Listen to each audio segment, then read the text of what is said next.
Hi everyone, मेरा नाम ऋषभ है और आज हम लोग इस वीडियो में बात करने वाले हैं इंडसलैंड बैंक की। क्योंकि आज जो दो ही बैंकों ने मेरा दिल जीता है, दिल खुश कर दिया है, उसमें से एक है एक्सिस बैंक, एक है इंडसलैंड बैंक। और एक्सिस बैंक के ऊपर मैं वीडियो ऑलरेडी डाल चुका हूं, लिंक मैं डिस्क्रिप्शन में इस वीडियो में लगा दूंगा ताकि अगर आपका मन करे तो आप देख सकते हैं। लेकिन इंडसलैंड बैंक ने तो और जबरदस्त परफॉर्मेंस दी है। आज की अगर बात करें तो 7.11% आज के रिटर्न्स है और कल भी अच्छे रिटर्न्स थे, लगातार तेजी दिखाई। आप देखिए जाके 1 वीक के रिटर्न्स, आपको बिल्कुल दिल आ जाएगा इस स्टॉक के ऊपर।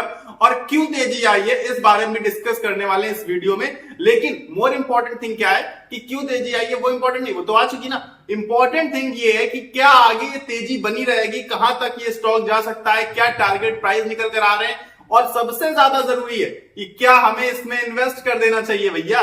तो ये सारी चीजें मैं आपको इस वीडियो में बताने वाला हूं, तो वीडियो को बिना स्किप किए हुए लास्ट तक जरूर देखिएगा। आज 7.11% की तेजी आई है, आउट परफॉर्म तो कर ही दिया इसने, नॉर्मल सी बात है। बैंक निफ्टी को बुरी तरीके से आउट परफॉर्म किया है और शायद अगर आप उठाकर देखेंगे पूरी की पूरी बैंकिंग सेक्टर की लिस्ट तो हाईएस्ट आज गेनिंग लिस्ट में आएगा उसमें। और लगभग आप आज ओवरऑल अगर मार्केट को भी उठाकर देखेंगे तो मुझे लगता है कि मिड कैप में भी टॉप 5 में आ जाएगा ये, मतलब टॉप गेनर्स की लिस्ट में। तो अच्छा खासा गेन तो किया इसने।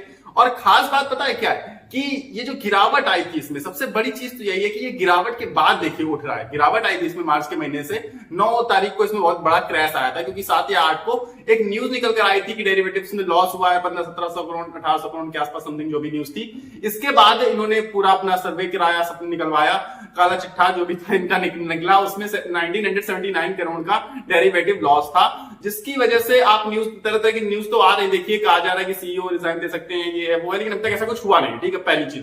दूसरी चीज क्या है कि सिर्फ और सिर्फ 2.5% का नेटवर्थ में लॉस हो रहा था। जो न्यूज थी, जो डेरिवेटिव लॉस था, उसमें सिर्फ और सिर्फ उसकी वजह से 2.5% का नेटवर्थ में लॉस था। जबकि आप सबको अच्छे से पता है कि 9 मार्च की बात कर रहा हूं मैं, 9 मार्च को जब मार्केट ओपन होता है तो आप सभी ने लगभग उनका 27-28% से नेटवर्थ उड़ा दिया था। मतलब इतनी बुरी तरीके से, इतनी हैवी क्वांटिटी में, इतनी बड़े वॉल्यूम के साथ सेलिंग हुई थी कि आप सब बहुत अच्छे जानते हैं कि 4-5 बार तो उसका सर्किट खोलना पड़ा था, लगातार लोअर सर्किट, लगातार लोअर सर्किट। खैर, उस दिन ही मैंने वीडियो बनाया था इसके ऊपर और कहा था आप सभी से कि जितनी पिटाई पड़नी चाहिए उससे बहुत बड़ी पिटाई आप लोगों ने इसको दे दी है।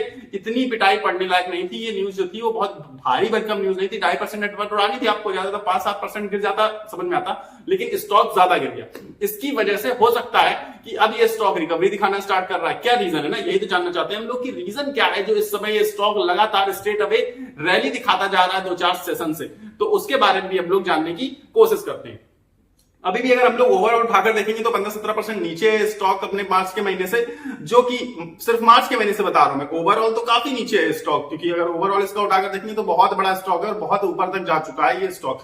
तो इस समय अब रीजन क्या है, क्योंकि वो सब तो रीजन, डेरिवेटिव लॉस वाले तो रीजन सब सॉर्ट आउट हो गए, उसकी वजह से तो बहुत बड़ी गिरावट आ गई, सब चीजें ठीक है। तो एक छोटा सा रीजन और है कि माइक्रो फाइनेंस, देखिए बैड लोन्स होते हैं, सबको पता है, तो उसमें हर बैंक, सबकी प्रॉब्लम यही है। माइक्रो फाइनेंस जो है लोन्स, उसमें सबकी प्रॉब्लम्स आ रही हैं और उनको रिकवरी में थोड़ी सी प्रॉब्लम होती है। ठीक है, तो जो माइक्रो फाइनेंस लोन्स जिस बैंक्स में बढ़ते हैं तो उसमें सेलिंग प्रेशर ज्यादा बनता है, यही देखा गया। आईडीएफसी बैंक के साथ भी यही हुआ। ठीक है, आईडीएफसी फर्स्ट बैंक सबका बहुत चाहिए बैंक है, सबसे मतलब one of the most favourite bank हुआ करता था एक टाइम पे, लेकिन अभी वो बेचारा रिकवरी नहीं दिखा पा रहा। खैर, उसके बारे में हम किसी दिन और बात कर लेंगे। तो अब जो भी चीजें थी, जो भी निगेटिव खबर थी, वो 2.5% वाली सब ठीक है, 2.5% नेटवर्थ आपने उड़ा दी ज्यादा, तो अब उसको ये रिकवरी दिखाने की कोशिश कर रहा है। क्योंकि देखिए, जो न्यूज थी, जो लॉस था वो उनका कम था, जबकि जो मार्केट ने उन्हें लॉस दिया वो बहुत बड़ा लॉस दे दिया था। ठीक है, तो अब किस वजह से, मतलब क्या क्या सिचुएशन है, क्या क्या चीजें हैं, जानने की कोशिश करते हैं कि ये स्टॉक उठ क्यों रहा है। ठीक है, उठने का एक रीजन था कि 30% के आसपास जो आप लोगों ने पैनिक की वजह से, सिर्फ और सिर्फ न्यूज की वजह से लोग पैनिक हुए, पैनिक की वजह से 30% उड़ गया उनका, और जो कि नहीं होना चाहिए था। तो शायद अब उसी को बैलेंस करने की ये स्टॉक कोशिश कर रहा है कि ठीक है, 2.5% उड़ना चाहिए था, 4% 7% उड़ जाता तो उड़ जाता गया। अब वो उसी इसको उड़ान को कम करने की, मतलब अब वो थोड़ा थोड़ा करके उठने की कोशिश कर रहा है और अब काफी तेजी से उठ रहा है, ये अच्छी चीज है। ठीक, दूसरी चीज क्या है, सेकंड रीजन ये हो सकता है इसके उठने का कि Q4 रिजल्ट्स आने वाले हैं। अब आप कहेंगे Q4 रिजल्ट्स तो इनके खराब आने वाले हैं, क्योंकि इनके जो डेरिवेटिव लॉस है वो इसी रिजल्ट्स में शो होने वाले हैं। यही बात आपको बस समझने वाली बात है कि जितना ज्यादा हमें उम्मीद है जितनी ज्यादा लोगों को लग रहा है क्वार्टर 4 रिजल्ट्स खराब आने की उम्मीद, उतने ज्यादा खराब नहीं आए अगर रिजल्ट्स, तो भी एक स्टॉक रैली दिखाने के लिए तैयार हो सकता है। उसका रीजन समझने की कोशिश करते हैं कि अभी से इस स्टॉक ने ऊंचाइयों की उड़ान भरना क्यों शुरू किया। हो सकता है उसका सबसे बड़ा रीजन यही निकल कर आएगा, जब क्वार्टर 4 रिजल्ट्स आएंगे तो मैं खुद भी इस बारे में बात करूंगा, वीडियो बनाऊंगा। खैर, लेकिन उसका रीजन यही हो सकता है कि बड़े प्लेयर्स को पहले से पता चल जाती है सारी न्यूज, आप सबको पता है, ये मुझे पर्सनली लगता है। खैर, ये मैं ज्यादातर बोलता रहता हूं ये चीजें, तो बड़े प्लेयर्स ऑलरेडी एंट्री लेने लगे हैं वहां पर। ठीक, इसका मतलब है क्वार्टर 4 रिजल्ट्स उतने निगेटिव नहीं आने वाले हैं जितनी लोगों को उम्मीद है, जितनी लोगों के एक्सपेक्टेशंस है, उससे कम निगेटिव आएंगे तो भी स्टॉक रैली दिखाएगा। और सेकंड रीजन यही हो सकता है कि अभी से इस स्टॉक में रैली आ रही है, मतलब बड़े प्लेयर्स एंट्री ले रहे हैं। थर्ड रीजन क्या हो सकता है कि क्वार्टर 4 के रिजल्ट्स तो आएंगे, साथ ही साथ डिविडेंड की खबर भी लाएंगे, क्योंकि आप लगातार अगर उठाकर देखेंगे पिछले 2 सालों में, तो 24 अप्रैल और 25 अप्रैल इसकी एक्स डिविडेंड डेट थी, यानी कि जो भी रिकॉर्डेड डेट थी वो 24 अप्रैल और 25 अप्रैल थी लास्ट के 2 इयर्स में। यानी कि अब आने वाला टाइम जो है वो क्वार्टर 4 रिजल्ट्स भी लाएगा और साथ ही साथ डिविडेंड भी लाएगा। और डिविडेंड की अगर हम बात करें तो बहुत अच्छा डिविडेंड देता है, 3.25% के आसपास अभी भी डिविडेंड यील्ड शो कर रहा है स्टॉक। और लास्ट टाइम जब इसने डिविडेंड दिया था तो दिया था 16.5 रुपीज का, और उसके लास्ट टाइम दिया था 14 रुपीज का।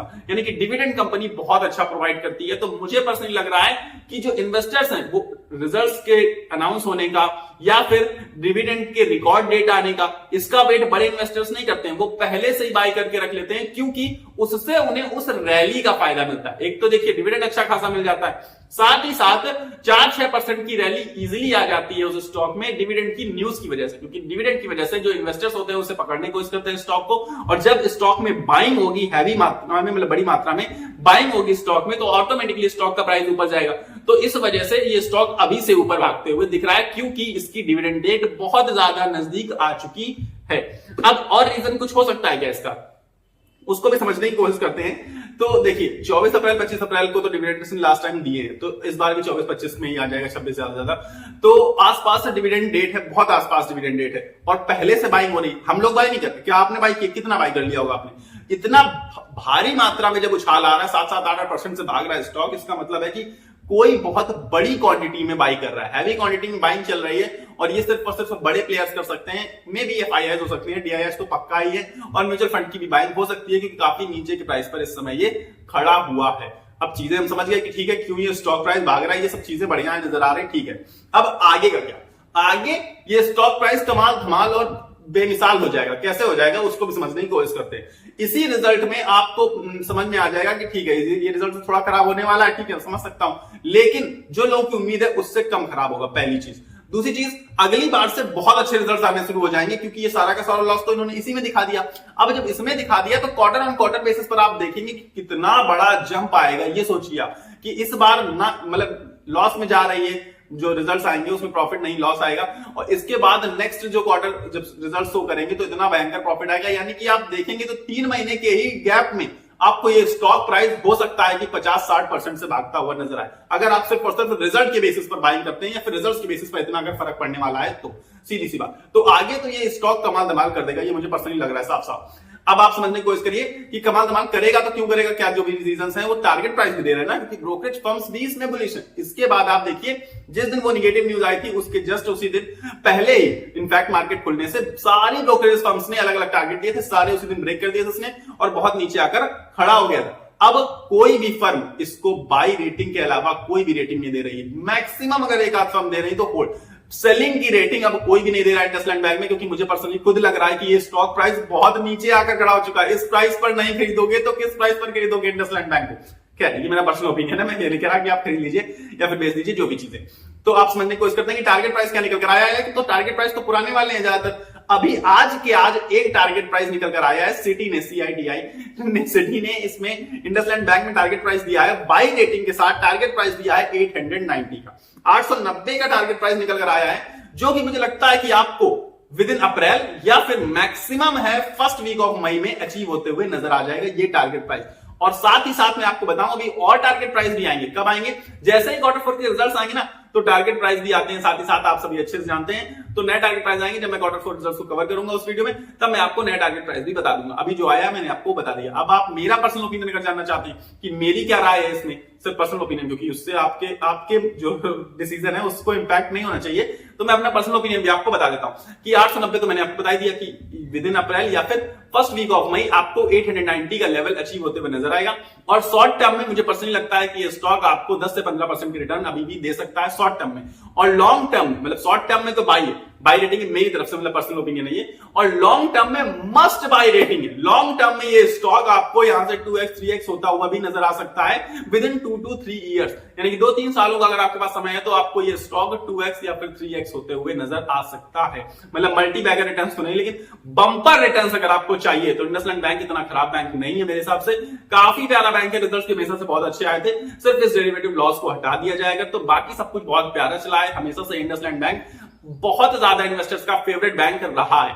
तो ये सारी चीजें थी जो इंडसलैंड बैंक के बारे में, इंडस इंडिया बैंक एक्चुअली को, तो इंडसलैंड बैंक के बारे में मैं आपको बताना चाहता था। तो आई होप आप समझ गए होंगे, सारी चीजें समझ गए होंगे। अगर अभी भी आप कुछ नहीं समझ पा रहे हैं तो आप मुझे कमेंट बॉक्स में जरूर बता सकते हैं, या फिर अपना कोई पर्सनल ओपिनियन है तो वो शेयर कर सकते हैं, या फिर मेरे किसी ओपिनियन के साथ आप बिल्कुल सहमत नहीं है वो भी मुझे आप कमेंट बॉक्स में जरूर से जरूर बताइएगा।